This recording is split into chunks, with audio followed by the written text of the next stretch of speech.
Today's passage is entitled, Jesus Heals a Blind Man. We find Jesus and his disciples coming to the town of Bethsaida, a town that was predominantly heathen. And in this town, a group of friends bring their blind friend to Jesus, hoping for his healing. Let us read. When they arrived at Bethsaida, some people brought a blind man to Jesus, and they begged him to touch the man and heal him.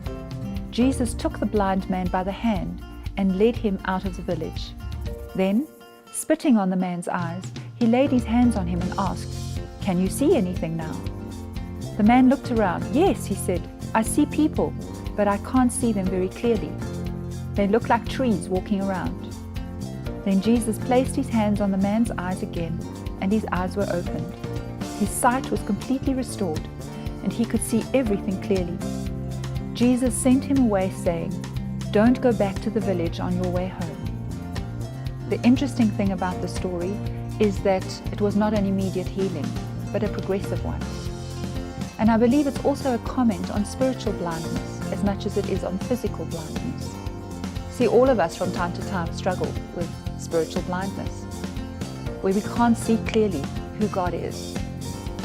But just as Jesus took this man by the hand and led him away to have a personal encounter with him, so Jesus desires to do the same with us.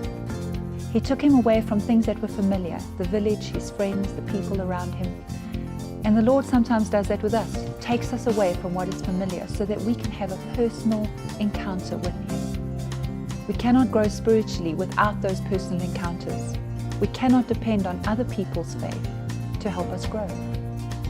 And as this man was led away, he learned to depend on and trust Christ. That's what God asks of us, that as we are led away by Christ, we would trust him more, lean on him more, and we would become more aware of his grace and his glory. This is God's commitment to us to never stop working in us and on us until we see the fullness of his grace and glory. Some things to reflect on today. Whose hand are you holding? Do you have any blind spots in your life right now? Take the time to put aside the busyness of this life so that the Lord Jesus can lead you away to a quiet place to have a personal encounter with you, that you may see him more clearly.